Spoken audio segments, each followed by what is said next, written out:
আমি পুলিশ সুপারের দৃষ্টি আকর্ষণ করছি, নৃশংসভাবে তাকে জখম করেছে কুপিয়ে যতদিন অবরোধ করা লাগে পায়ের রথ কেটে দিয়েছে।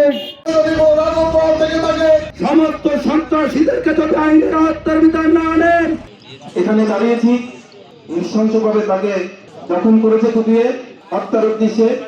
সে এখন বর্তমানে ঢাকায় যতদিন আন্দোলন করা লাগে, যতদিন সংগ্রাম করা লাগে, যতদিন হরতাল করা লাগে, যতদিন অবরোধ করা লাগে, যতদিন মানববন্ধন করা লাগে,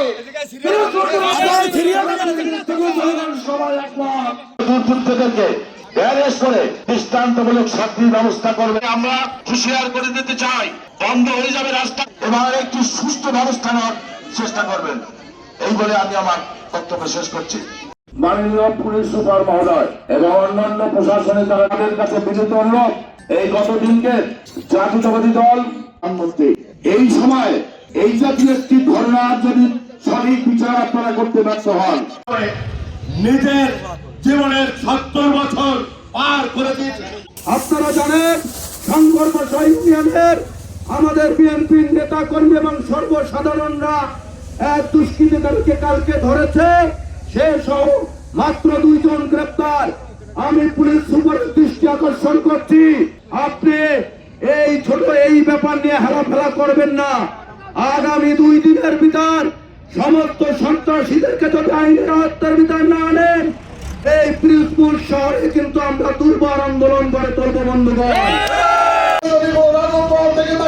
নাসির মল্লিককে এই পদ থেকে সরিয়ে দিয়ে তাদের পদবি এবং তাদের রাজনৈতিক সামাজিক অবস্থানকে বিনিয়োগ করার জন্য আমাদের কোনো অবস্থান থাকবে আমরা সেটা মনে করতেছি।